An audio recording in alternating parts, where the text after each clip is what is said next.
Tout le monde connaît le SQL, ou du moins tout le monde pense connaître le SQL. On a tous fait des select étoiles from un jour, on a tous juré sur des jointures qui ne fonctionnent pas vraiment, et on a tous fini par dire c'est la base de données qui rame. Mais SQL, ce n'est pas qu'un langage de requête, c'est un langage déclaratif, riche, puissant, et très souvent, voire même trop souvent, sous-estimé. Mais alors, pourquoi SQL paraît-il si simple et pourtant si mal compris ? Faut-il vraiment apprendre à écrire du SQL propre? Et surtout, est-ce que le SQL peut encore être sexy aujourd'hui? Pour répondre à ces questions bien ordonnées, je ne reçois pas Flipper le dauphin, mais il s'y connaît en requêtes qui grincent. Cédric, bonjour. Bonjour. Alors Cédric, est-ce que tu pourrais te présenter pour les quelques personnes qui ne te connaîtraient peut-être pas? Cédric Miachon, Head of Data chez les Furets. J'ai un doctorat en base de données en 2006 et je travaille chez les Furets depuis 15 ans. Et j'ai aussi enseigné la base de données, peut-être qu'on en reviendra sur ce point pendant longtemps en fac ou en école. Ok. Donc la base de données, c'est ton domaine de prédilection, c'est le sujet qui t'a attrapé quand tu es arrivé en école ou dès le plus jeune âge. En cours de chemin, oui. Et puis je voulais rajouter que je trouve effectivement le SQL sexy. Ok. Alors c'est quoi justement dans le SQL que tu trouves si sexy? Parce que pour la majorité des devs, nous on fait des requêtes. Il y en a même maintenant qui font même plus de requêtes SQL, c'est-à-dire qu'ils passent par un ORM qui construit la requête, qui prépare le statement pour eux. Bien dommage.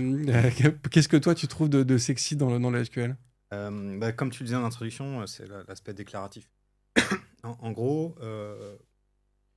on dit ce qu'on. Donc, c'est un changement de paradigme dans les langages de programmation. On connaît tous certains paradigmes. On a l'objet, le fonctionnel qui commence à arriver un peu. Et On va revenir. revenir ou arriver, ça dépend. Moi, je viens du basique, donc aussi c'est très procédural et impératif, ce genre de choses. Et on a le déclaratif. Donc, qu'est-ce qu'on entend par déclaratif? C'est qu'on dit ce qu'on veut. En gros, c'est assez simplifié le SQL. On a du select from where, donc je pense que vous connaissez tous ça. Et ben on dit select, qu'est-ce que je veux, quelles sont les colonnes qui m'intéressent, le from, à partir de quel ensemble de données, et le where, quelles conditions je veux y appliquer, quel filtrage. Et voilà, on ne s'intéresse pas à l'algorithme, aux algorithmes sous-jacents derrière. Ça, c'est le moteur de la GBDR ou autre, qui va aller s'occuper de faire trouver le meilleur algorithme pour rejoindre ces données. Voilà. Ok, très, très, très clair. Et donc, alors, ce qui est toujours aussi surprenant, c'est que donc, tu nous as expliqué effectivement de ce select from where, qui est effectivement le B à bas, on va dire, du SQL, et qui est aussi l'usage principal, qui en effet, alors on peut rajouter quelques jointures, où effectivement il y a quelques devs qui se frottent un peu à ça, avec plus ou moins de succès. Mais ce qui est ignoré par beaucoup de développeurs, c'est que le SQL est un langage Turing complete, ce qui veut dire que techniquement, on peut effectivement programmer tout en SQL. Euh, euh, dans... Je vais poser une question très bête. Dans quelle mesure est-ce que tu peux exploiter le côté Turing complete de SQL? Est-ce qu'au final, il faut être sur un niveau d'usage vraiment ultra experienced ou au final, très vite, toi, tu rentres dans ce genre de sujet? Alors ça, c'est mon avis. Oui, le SQL depuis je sais plus quelle année est Turing complet, c'était pas l'origine pas le cas à la base. Le SQL était prévu par Edward Code comme étant non Turing complet. Il est devenu Turing complet, c'est-à-dire que tu peux y appliquer la récursivité et puis dans certains cas, tu peux arriver à faire des algos sympas avec les CTE. Pardon. Dans mon cas, en fait, il n'y a qu'une seule fois où on a eu besoin de se servir de la récursivité sur un cas métier un peu complexe où il a fallu revenir faire du chaînage, sachant qu'il n'y a pas de limite, donc on ne savait pas où s'arrêter. Donc c'était un seul cas, un seul use case en 15 ans de boîte sur lequel on a eu besoin de faire des requêtes récursives. Je vous déconseille de faire de la récursivité et d'appliquer cette notion de fonction dans SQL. C'est pas fait pour, à mon avis. Je pense qu'il faut vraiment le voir comme quelque chose de déclaratif, simplifié, ne pas faire plus que nécessaire, chaque outil, chaque usage. Et si on veut commencer à traiter des aspects de fonction, on a besoin de chercher des points fixes, l'intérêt de la Turing complétude. Il vaut mieux utiliser d'autres langages qui sont prévus pour ça, l'objet, le fonctionnel ou autre. Je pense que voir le SQL comme de la récupération de données, de la manipulation et de la transformation de données. Et après, si on a besoin d'aller plus complexe, Ouais. on a d'autres langages.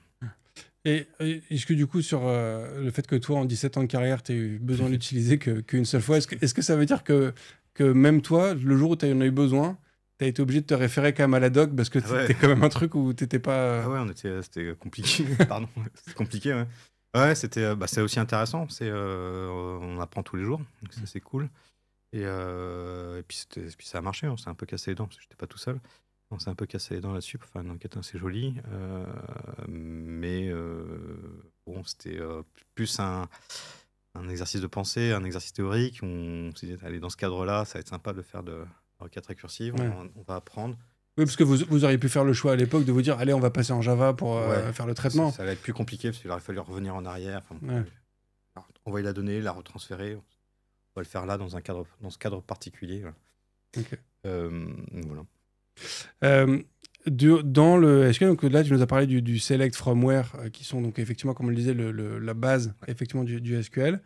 Il y a une structure quand même qui est extrêmement, on ne peut pas aller beaucoup plus loin. Il y a d'autres parties dans les possibilités donc il y a il y a la jointure, Ouais. il y a le having, il y a d'autres choses, non? Enfin, c'est quoi tous les blocs possibles et imaginables d'une requête SQL? Il y a beaucoup de choses. Donc, je parlais du select from where, donc ça, c'est la base. Après, tu vas avoir le order by, trier. Tu vas avoir le group by. Donc là, on commence sur un niveau un peu avancé. On peut le voir comme du TCD, tableau croisé dynamique en Excel, groupé par dimension, et tu appliques une fonction d'agrégat. Donc, fonction d'agrégat, c'est un count étoile, c'est un count distinct, c'est un sum, moyenne, un min-max.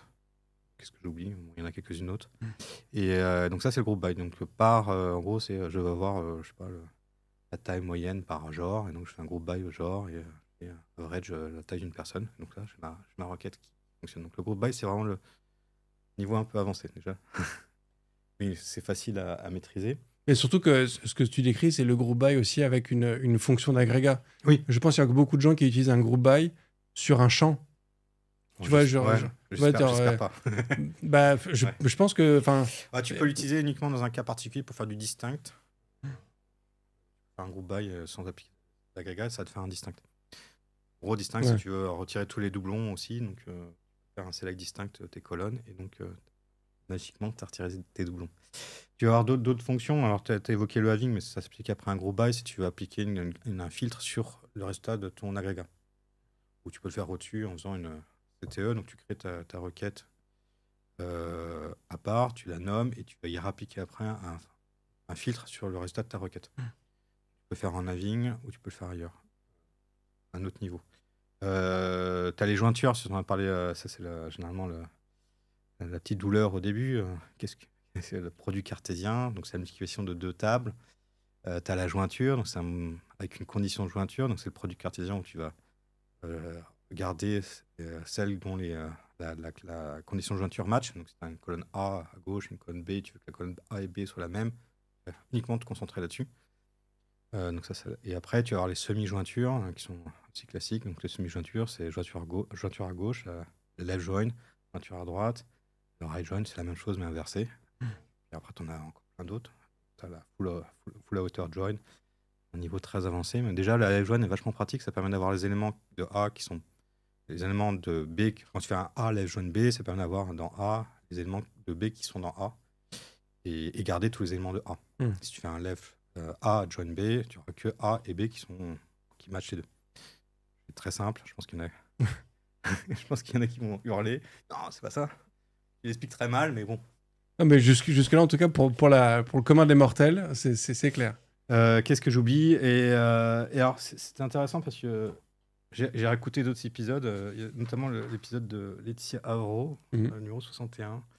Et il y a un truc intéressant qu'elle disait, c'est les cours, l'enseignement qui est fait en université, en école sur le SQL était plutôt mal fait. Je l'ai rejoint pour avoir enseigné à peu près 10 ans, différentes audiences. Et a cité notamment le fenêtrage, les Windows Functions. Ok. Ça, c'est quelque chose que moi, je ne connaissais pas. m'étais pas renseigné parce que je ne connaissais pas, et que j'ai appris sur le tard, il y a quoi, il y a une dizaine d'années, alors que je pensais déjà avoir un bon niveau, j'ai pris une claque. Je trouve ça vachement bien. Donc, ça, une fois qu'on maîtrise ça, ça permet d'avoir des requêtes hyper claires, hyper synthétiques. C'est pour ça qu'on peut réduire des requêtes à peu de lignes. Parce que, en gros, ta requête qui fait un group by, je te simplifie, ça te tient en ligne dans un select. Je simplifie simplement. Donc, voilà. Donc, au lieu d'avoir un group by qui fait 10 lignes que tu vas voir dans quelque part, en une ligne, tu as ton group by. Et tu le lis de manière très simple. Ok. Et donc ça simplifie beaucoup tes requêtes. Et ça, c'est un niveau incroyable. Enfin, bon, quand j'ai découvert ça, j'étais ravi. Mais donc, c'est-à-dire quoi? C'est que tu crées des sous-requêtes que tu peux appeler dans une requête après derrière, ou tu crées des fonctions? C'est quoi le... C'est comme une fonction, si tu veux, que tu vas appliquer. Tu peux le voir comme une fonction que tu vas appliquer dans ton select Ok. à partir de tes données. Donc, c'est fameuses fonctions de... Et ça reste les mêmes fonctions d'agrégat, Ok. sauf que là, tu peux avoir différentes. Oui, c'est les mêmes fonctions. Ok. Ce qui est très utilisé en général, c'est le row number ou le rank. Le row number, tu vas pouvoir trier et mettre un ordre. Et après, tu vas y appliquer un filtrage. Tu regardes que le premier. Ça peut rien avoir un tri plutôt. Ça simplifie vachement la lecture. Ouais. Ce point de vue-là. Ok. Donc, on a dit le group by, le order, le having, les jointures, les Windows Functions. Il y a encore d'autres secrets cachés de... Après, il y a les fonctions récursives, mais j'aime pas. C'est déconseillé. Voilà. Enfin, moi, je déconseille. Mais après, on peut le faire pour le plaisir et pour le fun. C'est intéressant. Résoudre des problèmes connus comme étant compliqués, c'est sympa. Mais alors justement, c'est que tu parlais de Laetitia tout à l'heure.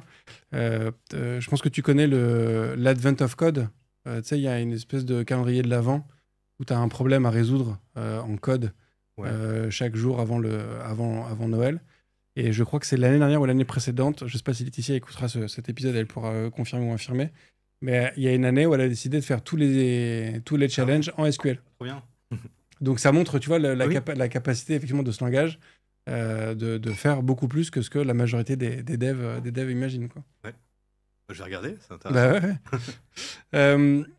Et alors, il y a aussi un point qui est important. Tu as expliqué notamment effectivement que le having va s'exécuter après le group by. Dans la notion de... Quand tu commences à gérer des performances de tes requêtes, parce que tu vois que tu as des choses qui sont plus ou moins longues, en fait, il faut aussi s'intéresser à l'ordre dans lequel sont exécutés les différents morceaux. Il y a toujours un truc, moi, sur lequel notamment j'ai un doute. Donc, on sait, hein, la différence entre un from et un join, c'est que le from, tu as tous les éléments communs à tes deux tables, là où le join te permet d'avoir les éléments qui sont dans A et dans B, mais d'avoir quand même ceux qui sont dans A mais qui sont pas dans B. C'est la semi-jointure. C'est la semi-jointure. Il y a une différence d'ordre d'exécution aussi. Enfin, tu vois, comment ça s'exécute tout ça entre...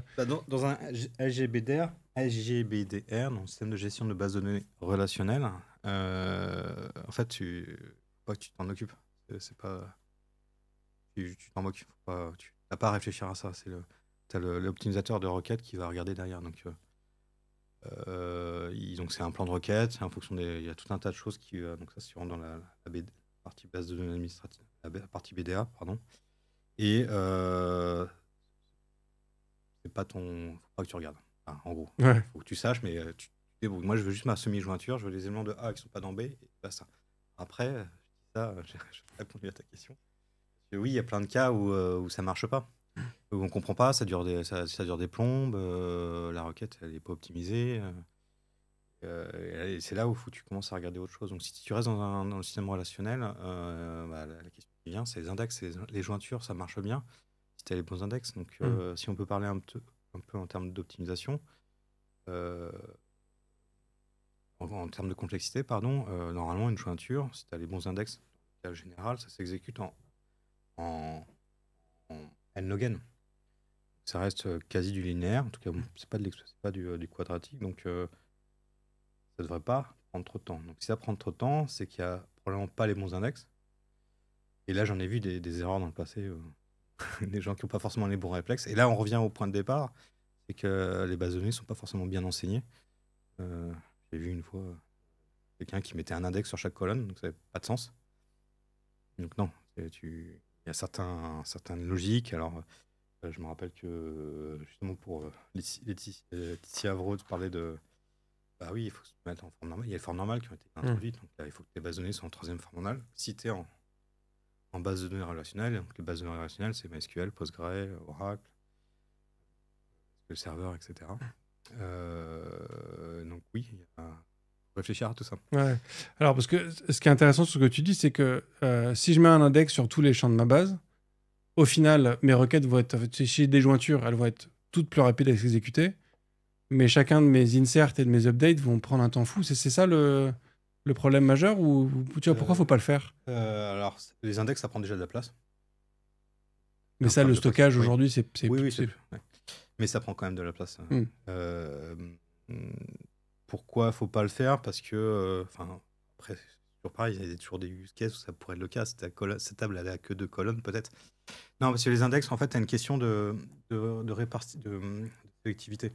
Si tu as une colonne qui a 2 valeurs, par exemple, je parlais des genres tout à l'heure, si tu que homme, enfin, 2 ou 3 valeurs, homme, femme ou autre, et que tu as 1 million de lignes, ton index, il sert à rien parce qu'en fait, si tu mets homme, tu auras 300 000 lignes, femme, tu auras 300 000 lignes, autre.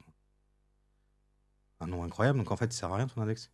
Il va pas te dire là où la valeur. Alors, si tu as un index sur des valeurs incrémentales, sur un ID, par exemple, c'est le cas de la simple, et il va te chercher directement l'endroit où la nuplay se trouve, directement dans le système de fichiers. En quelques temps record, quoi. Ouais. Je sais pas si tu vois le. Et donc, il faut pouvoir mettre. Les index n'ont du sens que sur des variables qui ont une grande sélectivité. Donc, les variables sont très éparses. Et déjà, un certain nombre de cas.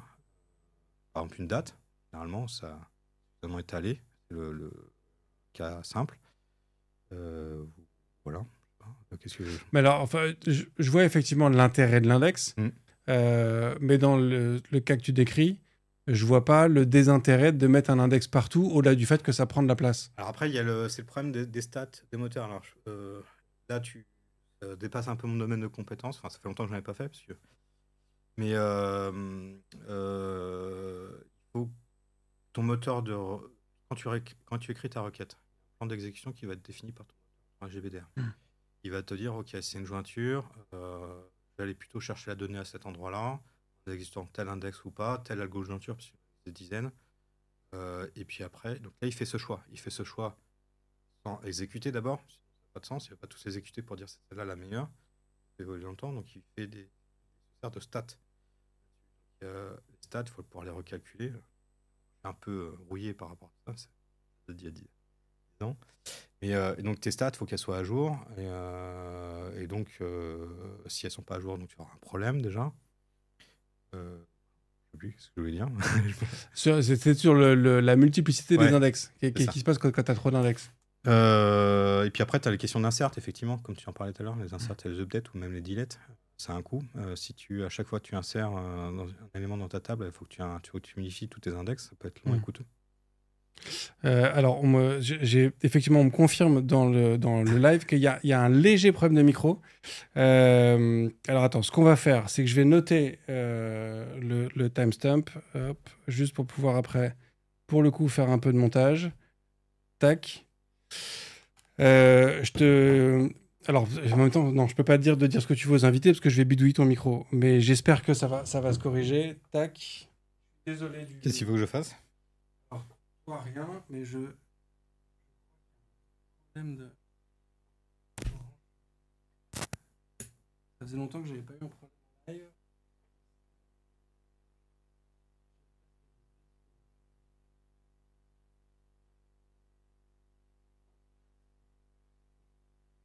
Le truc, on a reset le branchement. J'espère que ça va. Tu veux que je parle un petit peu ça va se faire. Est-ce que ça va mieux? Bah, le truc, c'est que c'est aléatoire en fait. Donc c'est. Oui, peut-être que je touche un peu faut pas que je touche le pied du micro. Bah, je sais pas du tout d'où ça venait. Mais comme on me confirme dans le chat que c'était problématique. Enfin voilà. Mais en tout cas, je me demande si c'est pas un problème plus global parce que j'ai l'impression que le mien aussi parfois coupe un peu. Mais en tout cas, merci beaucoup Solti d'avoir noté le truc. Et du coup, très gentiment, Solti nous aide à revenir dans la discussion en mettant la plupart des SGBDR n'utilisent que des index permettant de ne lire que 25% ou moins d'une table. Rapport à trop d'index, le gros souci, c'est qu'un index, ça se maintient lors des écritures. Insert, update, delete donc, et ça coûte cher. Et donc ça, c'est ce qu'on disait effectivement sur l'impact d'avoir trop d'index. C'est qu'effectivement, en fait, tes insert et tes updates prennent beaucoup plus de temps que ce que ça devrait. Le premier point donc, de ce qui était dit, les SGBDR n'utilisent que les index permettant de ne lire que 25% au moins d'une table. Je sais pas si... Moi, je comprends pas ce qui est dit, mais... Ça dépend si c'est en termes de colonne ou non, ton index. Enfin, si tu mets par exemple un index sur la date, c'est 100% des dates qui sont dedans, sinon ça n'a pas de sens. Donc après, tu vas pas mettre un index effectivement sur toutes les colonnes, ce que je disais, donc c'était dans ce sens-là, les 25%. Et généralement, tu vas regarder... je sais pas toutes les colonnes. C'est là où tu vas avoir des clés de jointure, donc on va retrouver sur un ID, tous les ID en général, ou les dates. Ouais. Ok, alors ce qui est surtout intéressant aussi dans ce que tu dis, c'est que au final, pour améliorer la performance de tes requêtes ou la qualité de tes requêtes, il ne s'agit pas d'être bon uniquement en SQL, parce que là, tu vois, on parle effectivement d'index, on commence à toucher à des sujets de structure de table, structure de l'information. Savoir faire une jolie requête SQL, c'est pas tout. Il faut en fait savoir aussi structurer l'information de manière pertinente derrière pour que ta requête soit efficace. Oui, alors c'est effectivement c'est deux métiers différents. La partie DBA, faire en sorte que ton système soit bien indexé, et le fait d'écrire des requêtes efficaces sur le casque. Et donc, dans ta question, et donc, ouais. C'est que en fait, il faut pas être juste bon en SQL. Faut maîtriser quand même de manière un peu plus globale le sujet d'organisation de l'information au final. Oui. Enfin, je vois pas trop. Pour moi, c'est deux. Enfin, je veux dire, c'est deux métiers différents. On peut le voir sous l'angle du data analyst qui doit connaître ce qu'il y a dans ces tables et le sens et la sémantique de chaque donnée et écrire une requête pour extraire la donnée, répondre à une question. Et a priori, faire en sorte que sa requête ne prenne pas trop de temps. Et après, effectivement, tu as le DBA qui va aller optimiser tout ça, s'il y a des problèmes sur les GBDR. Après, quand nous, chez les Fureurs, on n'est plus dans le GBDR, c'est pour ça que je suis un peu rouillé. On utilise BigQuery intensivement. Et donc là, on ne parle pas d'index, on parle de clé de partitionnement, en général, la date. Et les requêtes se font de manière très efficace. On va plutôt regarder la taille de données qui est manipulée pour être raisonnable, plutôt que les temps d'exécution, parce que ça se fait de manière très rapide. Il y a un point, alors je ne me souviens jamais plus de l'exact exemple de l'histoire, mais dans une expérience précédente, j'avais pu échanger du coup avec des gens qui étaient un peu plus bien plus experts que moi en base de données. Et notamment, on avait réussi à optimiser une requête parce que j'avais changé le contenu d'un champ. Parce que du coup, on passait d'une comparaison de caractères. Je crois que l'exemple le plus rudimentaire, c'est que tu passes d'un oui-non à un 0-1. Et que du coup, quand tu vas chercher un O versus chercher un 0, ou quand tu vas chercher un 1 versus un N, en fait, le temps d'exécution est plus rapide dans le cas du chiffre. Parce que c'est plus rapide de faire une comparaison de chiffres qu'une comparaison de lettres. Oui. Après, ça dépend aussi ce que la structure de ta lettre, si c'était juste c'était sur un blob ou n'importe quoi, ou ça peut être un varchar, généralement sur du MySQL.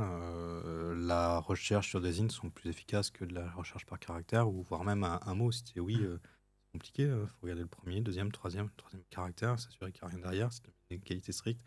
Ou un like. Si tu mets 1% et tu veux juste vérifier qu'il y a un oui, tu es obligé de partout parcourir. C'est des choses qui sont compliquées, la recherche de texte, et qui prennent du temps. Donc il faut effectivement, est-ce que, en fonction des requêtes que tu peux poser, est-ce que tu peux faire du pré-traitement, donc restructurer et dire, par exemple, tu pourrais imaginer dans ton cas, si tu as du oui ou du non, tu cherches juste tout le temps, est-ce qu'il y a du oui ou du non dans mes textes, et donc de précalculer une seule fois pour toutes, et créer une colonne, dans ce texte il y a oui, dans ce texte il y a non. Et juste rechercher. Et donc là, tu pourrais mettre un booléen, dire 0, 1 là-dessus. Rechercher, il serait plus efficace.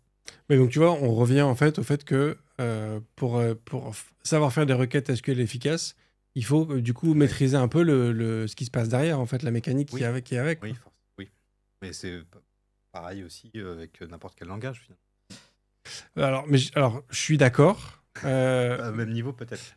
Mais voilà, j'ai l'impression que c'est plus pertinent. Enfin, c'est plus vite une nécessité que quand tu fais du SQL, de connaître la mécanique en fait de ton SGBDR, que quand tu fais du dev en PHP ou t'as peut-être ou du dev Java ou JavaScript où tu as, je pense, moins vite besoin de maîtriser comment fonctionne la JVM ou comment fonctionne le navigateur. Enfin, tu vois, j'ai l'impression que c'est moins vite quelque chose, un critère différenciant. Oui, ouais, peut-être. Effectivement, avec la JVM, il y a tout un tas de choses dont tu n'as plus besoin de s'occuper. C'est pas forcément le cas avec le C. Ça, c'est l'évolution des langages qui font que c'est plus pratique. Effectivement, alors on peut revenir sur SQL. On parlait sur le compilé, on disait que Git avait 20 ans. Ouais. Tu sais quel âge a le SQL? Alors ça, c'est une bonne question. Moi, je dirais que le SQL, oui, ça a au moins...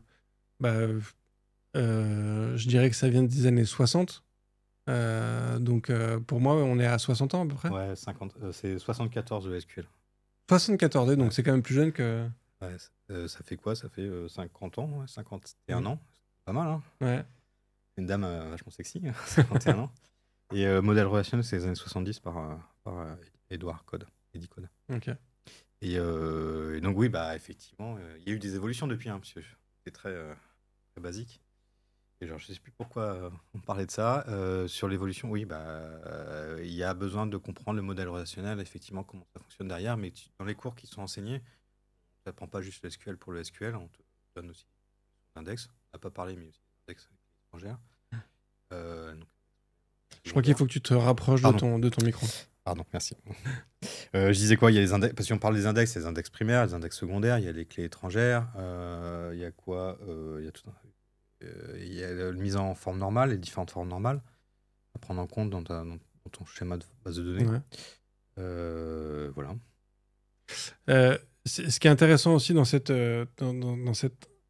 de perception qu'il faut avoir de ton GBDR, c'est qu'il y a aussi il faut aussi maîtriser le moteur de la base de données qui est utilisée. Moi, quand je commençais, je choisissais quasiment random quand je faisais du MySQL entre MyZame et InnoDB. Ouais. Et puis un jour, quand tu commences à être sur des projets un peu plus costauds, il y a des gens qui t'apprennent qui disent non, mais en fait, il y a un vrai impact. Je sais pas à quel point, parce que moi, ça fait un petit moment que je suis plus trop sur des sujets de prod, de trucs comme ça, mais je sais pas à quel point il y a encore que MyZame et InnoDB qui se battent, ou s'il y a d'autres moteurs où c'est encore un combat. Je suis pas à jour là-dessus. Je me rappelle de MyZame et InnoDB, effectivement. Et, c'est pas la même chose. Ouais. Et, de mémoire, InnoDB, sur le titre transactionnel, il fallait plutôt utiliser InnoDB, ce qui n'est pas le cas de MyZame. Et bon. Oui, je me rappelle de ces combats-là. Après, c'est MySQL, mais il n'y a pas que ça. Donc, On me précise dans le chat que MyZame est deprecated. ah oui, bah, sûrement. Donc Tant mieux. voilà, donc faut maintenant effectivement donc passer plutôt sur du InnoDB, j'imagine. Est-ce que pour toi, il y a un intérêt à avoir une guerre de bases de données? C'est-à-dire que là, on parle beaucoup de SQL, qui est un langage que tu peux utiliser sur du MySQL, sur du Oracle, sur du Postgre, sur beaucoup de schémas possibles. Est-ce que pour toi, au final, c'est kiff-kiff la base de données qui est derrière, ou il y a quand même un contexte où pour toi, où il n'y a pas de one size fits all? Enfin, je sais pas quel est ton point de vue là-dessus. Alors, il y a forcément des gardes-clochers. Puis, il n'y a pas exactement les mêmes dialectes SQL. Mais pour moi, je pense que ça doit être, on devrait être sur une logique one size fits all. Enfin, ta requête SQL devrait être exécutée partout. Et c'est pour ça aussi qu'il faut rester dans une logique très simple, pas chercher à faire des choses très complexes, de mon point de vue, pour que ça reste lisible et que tu puisses l'exécuter sur n'importe quel moteur, que ça soit portable. Dans cette logique-là. Ouais. Oui, mais alors tu vois, tu parles de lisibilité et que ce soit portable. Comme je le disais, je crois que c'était sur le compilé où j'évoquais ça, c'est que pour la majorité des devs, une requête SQL, on parle de 3, 4, parfois... Enfin, moi, je sais que j'ai déjà fait des requêtes SQL qui faisait environ 10 lignes, parce que je faisais des sauts de lignes pour que ce soit propre et que ce soit lisible. J'avais l'impression de faire un truc, tu vois, un peu fancy. L'autre jour, on discutait, parce que donc Cédric et moi travaillons ensemble chez les Furets, et tu m'as sorti une requête SQL, on parlait d'un fichier, je sais plus, qui était de l'ordre de 60 lignes. Pour moi, ça me paraît inconcevable, en fait, de me dire une requête SQL qui fait 60 lignes. J'ai envie de te dire, bah non, en fait, on va faire du code pour faire ça en quelques requêtes SQL et faire quelque chose de plus optimisé. Enfin, tu vois, pour moi, 60, c'est trop pour toi? ben oui, pour moi, Ouais. il y a un problème quelque part, Ouais, quoi. non. Oui, peut-être, un peu plus simple. Non, mais normalement, c'est bon. Mais c'est aussi que vous êtes, vous, sur des sujets qui sont quand même beaucoup plus complexes, sur des appréhensions. Donc, on parle d'un nombre de tables et de champs qui sont beaucoup plus importants et un traitement de l'information. C'est-à-dire que l'information que tu sors de ta requête SQL, toi, elle est déjà énormément traitée. En fait, elle est déjà énormément processée. Ça dépend à quel niveau tu places. Tu peux aussi en amont et faire des données plus brutes. Mais effectivement, quand tu vas te placer dans le cadre d'un data warehouse, je me rapproche du micro, je suis désolé. On me fait signe. Quand tu te rapproches du data warehouse, quand tu es au niveau du data warehouse, les données elles sont pré-processées, leur sens est clair, il n'y a pas de piège, il doit y avoir une sémantique, c'est la logique, et que ça soit utilisable par à peu près n'importe qui, sans trop se poser de questions. Mais tu vas remonter en amont parce qu'avant, la donnée source, elle est généralement pas au même niveau.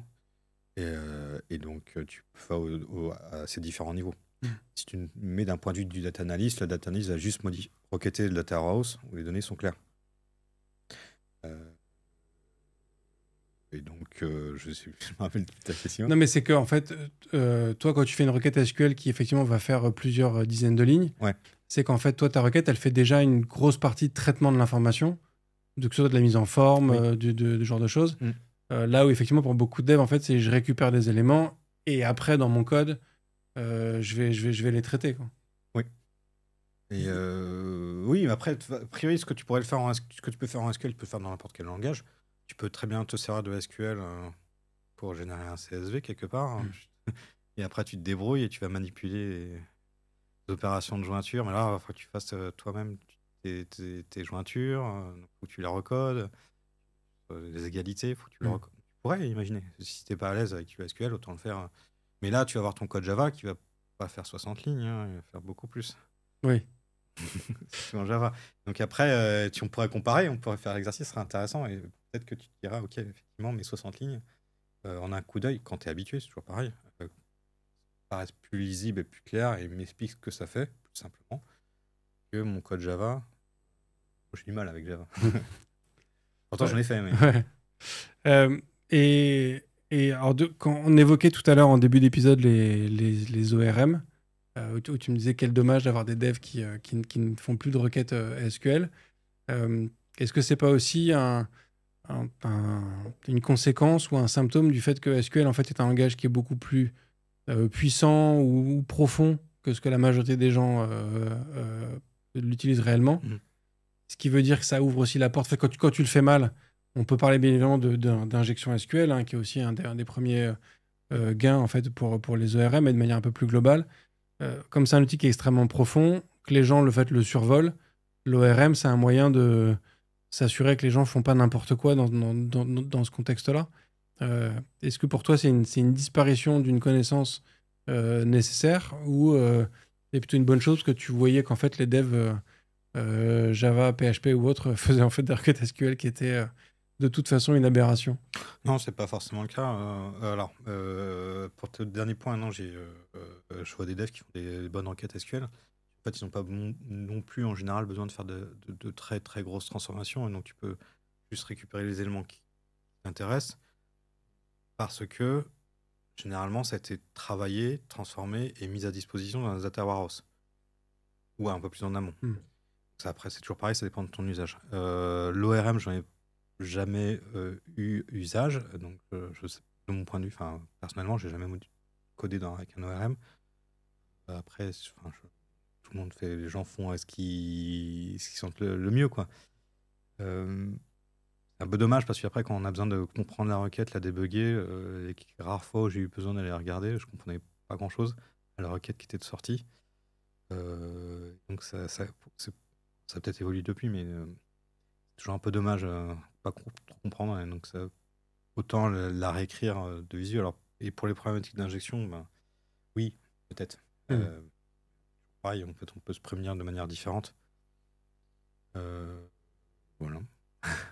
Euh, pour avoir un petit débat, parce que du coup, moi, je suis plus côté dev que côté data.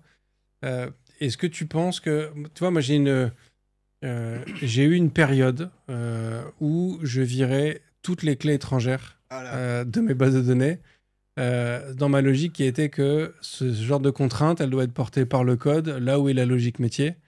Et que, en fait, s'assurer que tes enregistrements sont bien... que ta donnée, au final, est bien insérée au bon endroit de la bonne façon. C'était à gérer côté code et non pas côté data. Alors, je te vois effectivement faire les gros yeux. J'imagine que t'es pas trop aligné avec ce genre Ah, de... pas du tout. J'ai bien précisé que j'ai eu une période, hein. Ça veut dire que j'en suis sorti, hein. C'est en faisant des erreurs qu'on apprend. Hein. Non, je suis pas aligné là-dessus. Non. Les clés étrangères servent de manière sont très utiles et sont très efficaces pour l'optimisateur du plan de requête. De manière à ce que ton AGBDR va trouver le meilleur algo possible pour, voilà, pour que ta requête soit efficace. Si tu retires tes clés étrangères, tu vas peut-être avoir des problèmes d'exécution de temps de requête. Oui, parce que du coup, donc ça, c'est aussi un facteur. C'est-à-dire que c'est ce que tu évoques depuis plusieurs fois, c'est que quand tu écris ta requête, en fait, tu as un moteur qui va optimiser de Ouais. lui-même l'exécution de la requête en fonction de Oui. l'existence du schéma. Ouais, complètement. Et on peut, suivant les cas, suivant les algos, il va essayer de chercher. Donc, si tu as les bons index, je pensais pas qu'on parlait autant d'index. Et si tu as les bons index, normalement, ça prend du sujet du haut Hmm. en haut de Lnogen, donc de manière très efficace. Alors, je me répète, mais qu'est-ce que je peux dire de plus c'est tout le métier, en fait, derrière Ouais. la recherche scientifique depuis des années. Donc, je disais tout à l'heure que le modèle relationnel avait 1970, donc 55 ans. Et oui, non, c'est ça, C'est 55. 74. Ouais, bon, le SQL, mais le modèle relationnel. Donc derrière, il y a eu beaucoup de travaux de recherche donc, sur quels sont les bons algos, comment faire pour optimiser tout ça. Il y a eu de la recherche scientifique là-dessus. Mais tu vois, c'est quand même un truc que je trouve assez étonnant. Ce que tu évoques, c'est que le côté SQL et le côté base de données, c'est deux métiers différents, Ouais. comme je disais tout à l'heure. Mais je trouve que l'impact de l'un sur l'autre est quand même hyper important. Et j'en suis presque étonné en fait que ce soit des métiers différents. Tellement l'un impacte Ah, l'autre. tu peux faire aussi les deux, mais tu peux faire les deux, bien sûr. Mais tu peux aussi n'être que data analyst et ne travailler que le SQL sans forcément bien comprendre comment ça fonctionne derrière. Je dis pas que tous les data analysts sont comme ça, mais je sais pas, tu peux imaginer qu'un pilote de voiture, c'est pas forcément comment fonctionne un moteur de voiture, mais il y en a certains qui savent comment ça fonctionne et qui iront beaucoup plus vite et qui maîtriseront mieux leur voiture. Oui, ça montre encore une fois la philosophie de ce podcast, c'est qu'il faut s'intéresser à autre Ouais. chose que sa stack quotidienne. Et Ouais. c'est ce qui nous rend tous et toutes, bien évidemment, meilleurs sur le sujet, quoi. C'est quoi pour toi le truc dans le SQL qui est sous-exploité ou sous-coté ou qui est pas suffisamment connu? Clairement, ce que je disais tout à l'heure, les Windows Auction, le fenêtrage. J'ai découvert, alors que j'ai enseigné longtemps, je ne le savais pas. Alors, ça arrivait un peu sur le tard aussi, mais je trouve que c'est vraiment sous-côté. Il faut regarder les parties, les Windows Function en SQL. Et alors, ça peut être quoi le gain pour un développeur ou une développeuse lambda d'aller s'intéresser à ça? Ce serait quoi, tu vois, le truc que tu pourrais nous expliquer pour nous mettre l'eau à la bouche et nous donner envie d'aller creuser?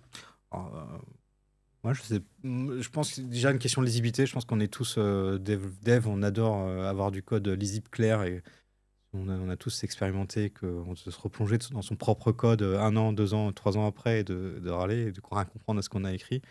Donc, je pense que la lisibilité est très importante et ça rend des requêtes SQL beaucoup plus lisibles. parce que le sens se trouve en une seule ligne. Ouais.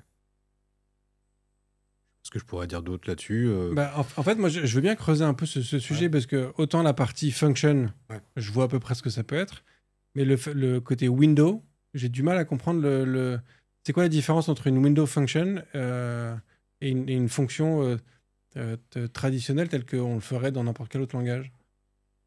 Ouh, je sais pas de l'expliquer comme ça.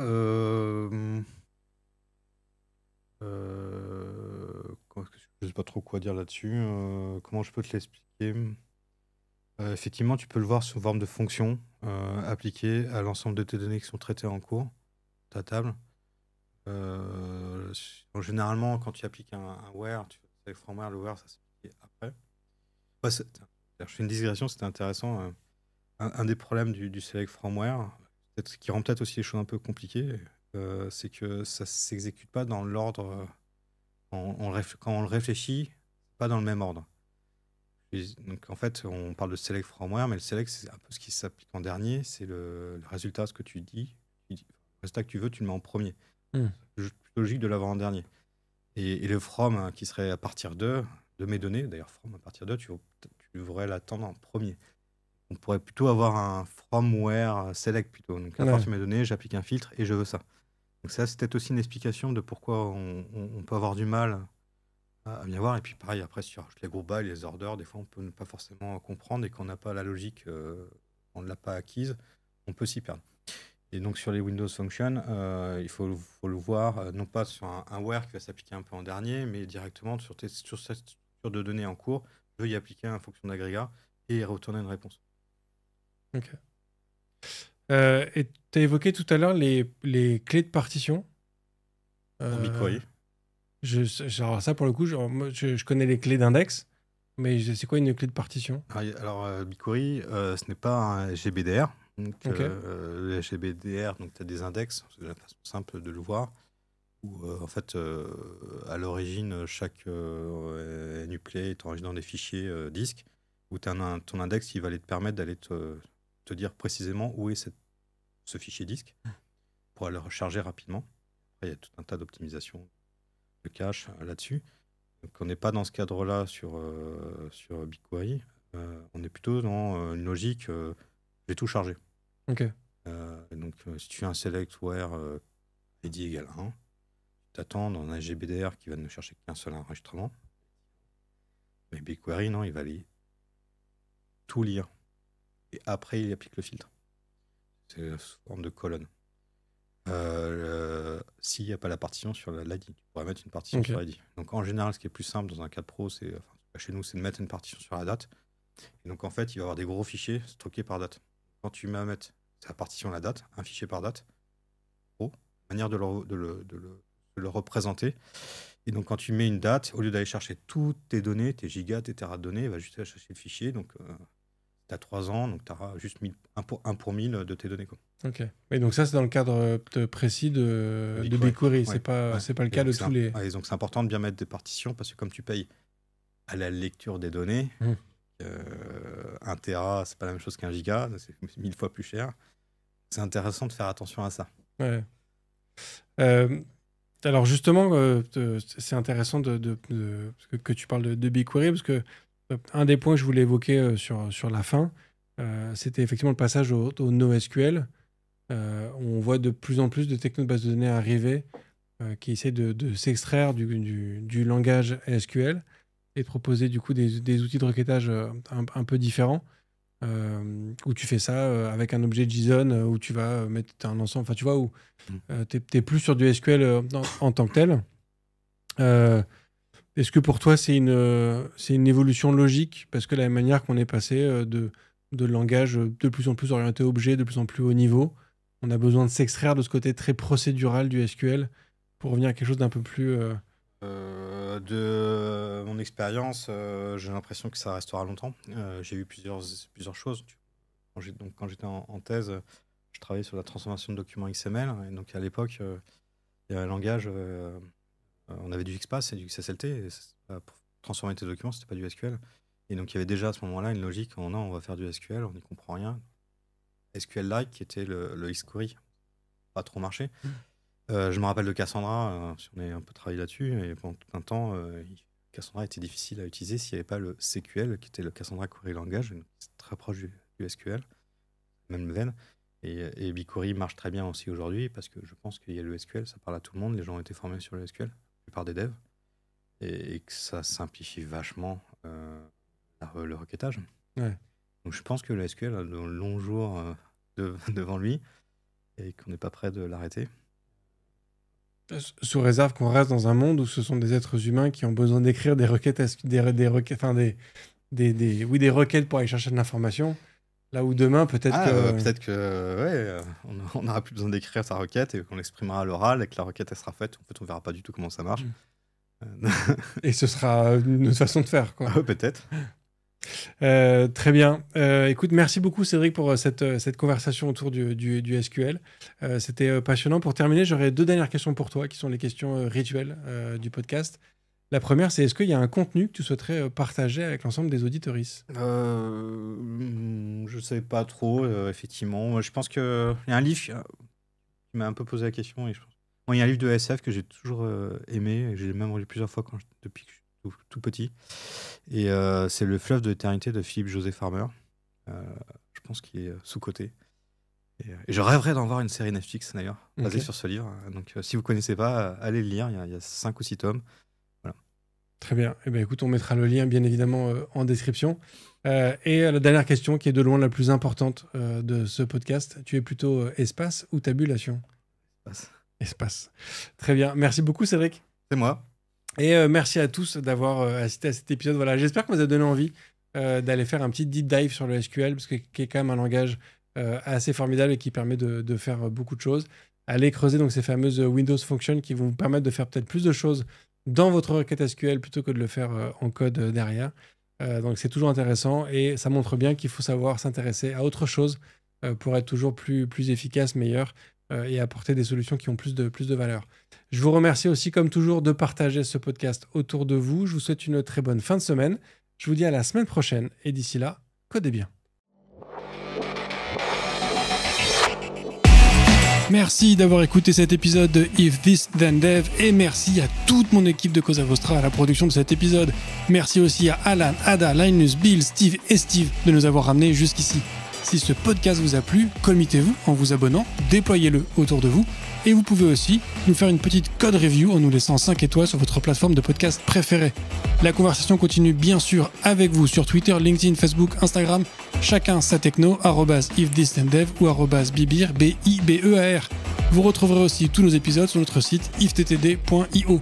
Et enfin, si vous avez besoin d'une agence pour vous accompagner ou si vous souhaitez rejoindre une équipe tech passionnée et passionnante, écrivez-moi sur bruno@cosavostra.com.